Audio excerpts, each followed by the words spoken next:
심한 경우에는 최종 소비자 가격의 거의 절반, 약 49.7%가 유통비용이라는 분석도 있을 정도니까요. 저희가 모델링 해본 결과로는 약 16% 정도의 비용 절감 효과를 기대할 수 있어요. 16%. 이것도 꽤 큰데요. 좀 더 전략적인 실행 단계에서는 25%에서 40%까지도 볼 수 있습니다. 그리고 만약에 이 모든 전략이 완전히 통합 운영된다면 40% 이상의 절감도 충분히 가능하다고 봅니다. 40% 이상. 대단하네요. 요즘 나오는 LNG 냉열 같은 신기술을 활용하면 운영비를 최대 43%까지 절감한 사례도 있습니다. 43%요? 와.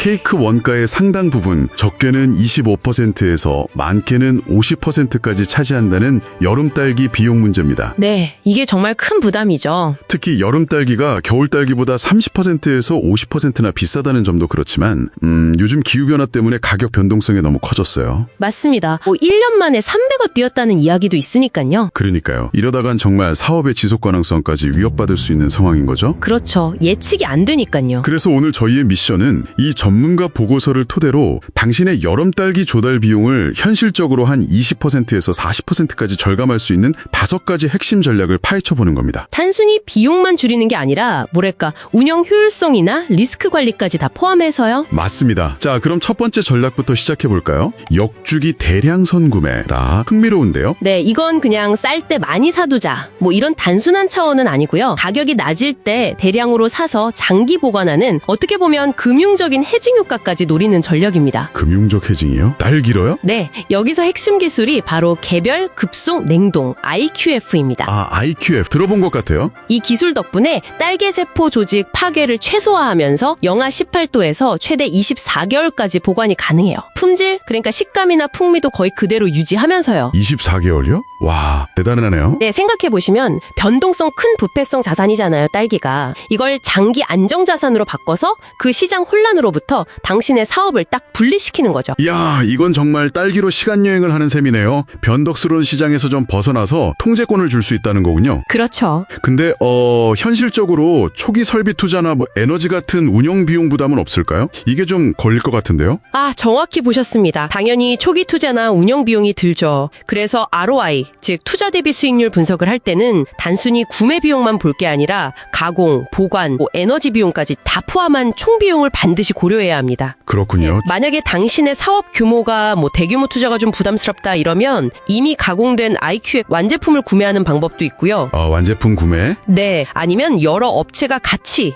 공동 구매를 하는 방식도 있고 또 냉동 보관 전문 3PL 업체, 그러니까 외부 전문 물류 파트너를 활용하는 대안도 충분히 고려해 볼 수 있습니다. 알겠습니다. 그럼 IQF가 딸기를 언제 살 것인가에 대한 해답이라면 다음 전략은 어떤 딸기를 사용할 것인가에 대한 접근이겠네요. 황금 비율 딸기, 형태별 하이브리드 접근법. 이건 어떤 원리죠? 네, 이건 케이크에 들어가는 딸기가 전부 다 똑같은 가치를 전달하는 건 아니라는 아주 기본적인 생각에서 출발합니다. 아, 그렇죠. 부위마다 다르니까? 맞습니다. 예를 들어서 고객 눈에 가장 먼저 띄는 토핑용 딸기 있잖아요. 네네, 제일 중요하죠, 보기에는. 거기에는 이제 최상급 신선 딸기나 모양이 온전한 IQF 홀 제품을 써서 시각적인 만족도를 극대화하는 거죠. 반면에 케이크 속에 들어가는 필링이나 크림처럼 형태가 덜 중요한 부분이 있잖아요. 네, 어차피 섞이니까요. 거기는 상대적으로 저렴한 IQF, 다이스나 퓨레 아니면 비급 가공용 딸기를 사용하는 겁니다. 아하, 그러니까 고객이 인지하는 가치, 특히 딱 보이는 부분의 품질은 최상으로 유지를 하면서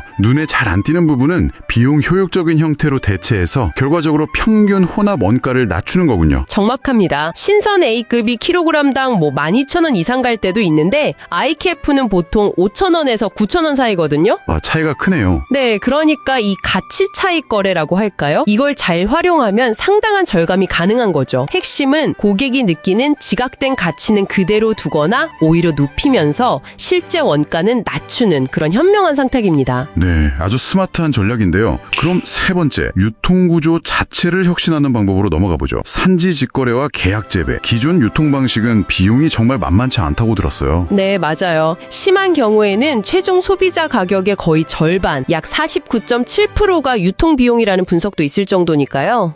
거의 절반이요? 네. 그래서 산지 직거래를 하면 이런 중간 마진을 없앨 수 있고 또 품질 관리도 직접 할 수 있다는 장점이 있죠. 물론 물류나 품질 보증, QA를 직접 관리해야 하는 부담은 좀 따릅니다. 그건 그렇겠네요. 계약 재배는 여기서 한 단계 더 나아가는 건데요. 파종하기 전에 미리 계약을 해서 가격이랑 공급량을 안정시키는 거예요. 아, 미리요? 네, 심지어 원하는 품종이나 품질 기준까지 맞춤으로 설정할 수도 있고요. 정부 지원 플랫폼 같은 걸 활용할 수도 있습니다. 저희가 모델링 해본 결과로는 약 16% 정도의 비용 절감 효과를 기대할 수 있어요. 16%. 이것도 꽤 큰데요. 이건 단순히 비용 절감을 넘어서 그 시장 가격 변동에 그냥 수동적으로 반응하는 가격 수용자에서 벗어나서 공급망을 주도적으로 관리하는 매니저로 전환한다는 의미가 크겠네요. 네, 맞습니다. 주도권을 잡는 거죠. 자, 앞선 전략들이 주로 무엇을 어떻게 살 것인가에 집중했다면 이제는 내부 운영을 들여다볼 차례군요. 네 번째와 다섯 번째 전략, 바로 운영 효율성 극대화입니다. 구체적으로는 재고 관리난 에너지 최적화고요. 그렇습니다. 특히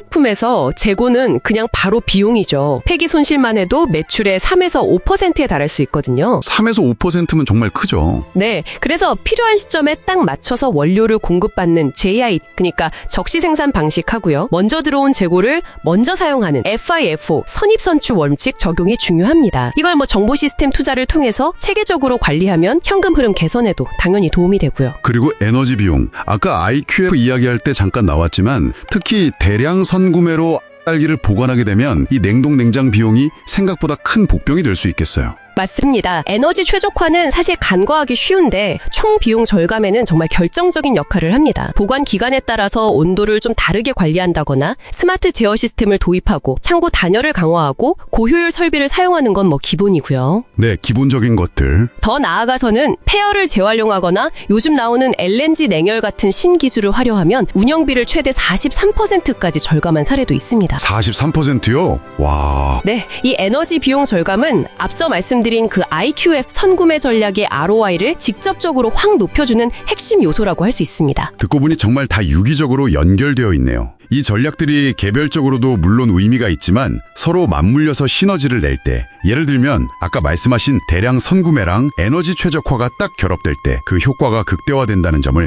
당신도 꼭 기억하시면 좋겠습니다. 네, 맞아요. 그래서 현실적인 절감 목표는 단계별로 설정해 볼 수 있어요. 기본적인 실행만으로도 한 15%에서 25% 정도는 가능하고요. 직거래나 시스템 투자를 동반하는 좀 더 전략적인 실행 단계에서는 25%에서 40%까지도 볼 수 있습니다. 그리고 만약에 이 모든 전략이 완전히 통합 운영된다면 40% 이상의 절감도 충분히 가능하다고 봅니다. 40% 이상 대단하네요. 자, 오늘 심층 분석을 마무리하면서 당신께 질문 하나를 남겨봅니다. 오늘 이야기 나눈 환금 비율 전략처럼요. 혹시 당신의 운영 과정 속에서 고객이 직접적으로 인지하지는 못하지만 최적화할 수 있는 다른 보이지 않는 요소들은 또 무엇이 있을까요? 그리고 그렇게 확보된 자원을 고객이 진정으로 가치를 느끼는 부분에 어떻게 재투자할 수 있을지 한번 고민해 보시는 건 어떨까요?